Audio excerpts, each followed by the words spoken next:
If you ask me, my rating of this book is a 5 out of 5 stars. And I say so because there's so much vulnerability and honesty from a successful mogul that you hardly ever find in books written by wealthy people. If you're new to my channel, my name is Adelaide and I review and recommend books that I've read that add value to the reader's knowledge and life. If you've been following me, you would know that in the last 5 weeks, I've been looking at incredible books on personal finance. If you missed those videos, I would urge you to go back on my YouTube channel and find them, either here or here. And while we stay on the personal finance theme, I could not help but add a book that was written by a successful entrepreneur, Shoe Dog by Phil Knight. So reading Shoe Dog was an eye-opening experience for me as someone who appreciated and admired the Nike brand without actually knowing and understanding its origins. Reading through Knight's memoir, I was captivated by the humble beginnings, the untold struggles and triumphs that led to Nike's global prominence. This guy Phil Knight displayed in this book unwavering persistence,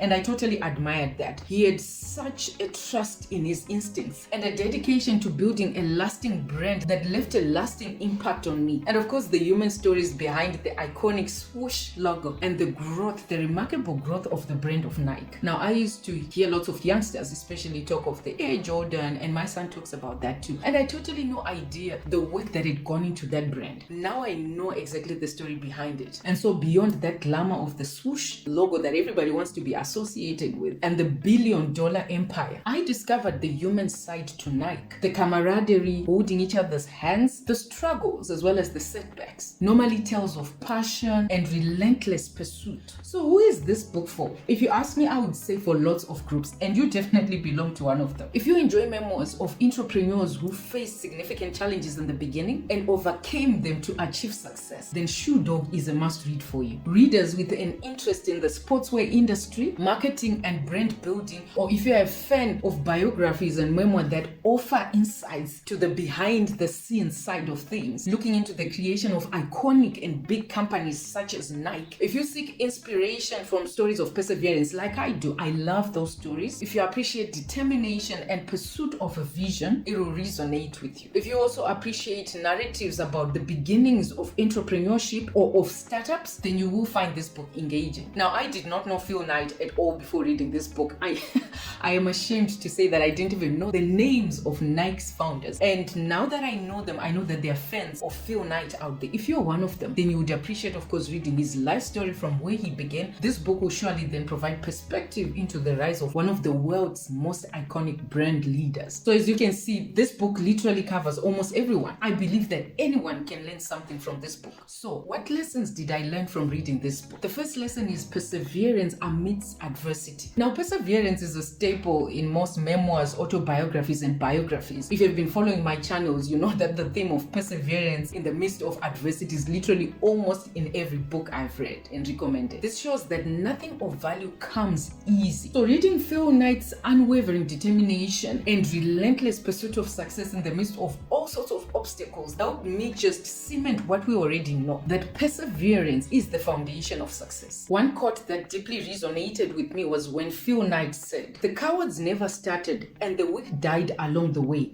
That leaves us." This quote speaks of the unyielding spirit he had throughout his journey, right from the founding days of Nike and all the in-betweens until the success we witness now. He acknowledges that there are cowards who actually do not even try to start at all. They end up at the idea stage. I'm sure many of us are like that. And he acknowledges as well that there are those that are weak that do try to start and never really follow through because of the obstacles that everyone who is pursuing a passion faces. A lot of them fall away, isn't it? But he says they managed to get to their vision. You know, they were different from the cowards and the weak. That unyielding spirit that he displays by saying that, and by the way he was addressing his team, is very encouraging to see and witness. Is that ultimate testament to the power of resilience. That word again, resilience. It occurs in almost all of my videos for those that have been following me. Now, a very profound lesson I got from this book, lesson number 2, is to trust your instincts. This guy trusted his gut a lot. Knight's bold decision to chase his dream no matter what inspired me to start pursuing my own dreams and to embrace my own intuitions. He acknowledges that he benefited a lot from trusting his own instincts. And so he says, "I would tell men and women in their mid-20s not to settle for a job or a profession or even a career. Seek a calling. Even if you don't know what that means, seek it." This profound advice encourages us to seek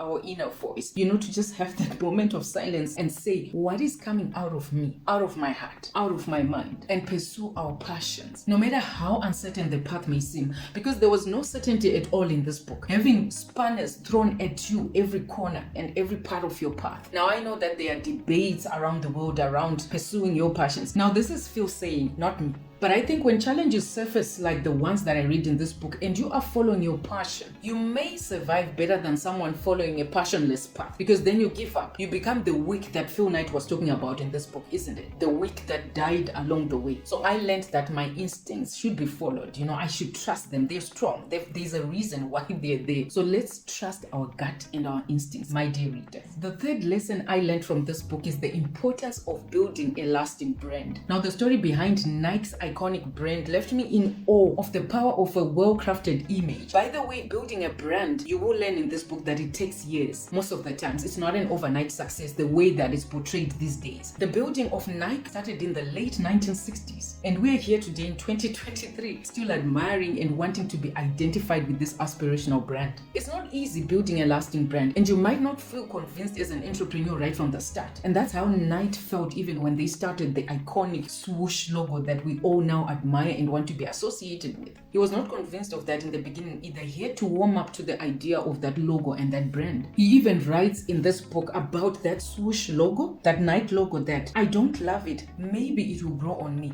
This is the founder that didn't feel like it was an iconic brand at that time, but he trusted himself, he trusted his team, they marketed it well, and now it's a global brand. Witnessing in this book the evolution of this global logo taught me that building a lasting brand requires a delicate balance between staying true to your own core values and adapting to the changing tides of the market. And I'm sure now when Phil Knight looks at that iconic brand that back then didn't feel like it was ever going to be as big as it is now, he is satisfied with the amount of work and trust that he put in himself and his team. And speaking of teams, the fourth lesson that I got from this book, which applies anywhere and everywhere, is the importance of teamwork and collaboration. Now, the number of people that Phil Knight mentions in this book as having been his partners or his collaborators, team members in building Nike is amazing. From his co-founder Bill Bowerman to the tenacious employees who joined the cause out of will, the power of that team stood out as a vital lesson. They believed in the work that they were doing. Knight remembers fondly that they were a team that pushed each other to excel, even if they had no idea how to explain why they were doing what they were doing, especially in the beginning. You cannot do it on your own. No matter how great your vision is, you do need others to walk you the journey to success. And as we talk about success, we cannot forget that there will be failures that you meet along the way. The fifth lesson is how it is important to learn from failures. This book eloquently illustrates the importance of learning from failures and using them as stepping stones. I cannot tell you how many pages in this book are actually about failures more than success for an iconic brand such as Nike. That's what I liked about the honesty and vulnerability that I said Phil Knight showed in this book. He speaks more of failures more than success. And so I've never seen such tenacity in my life.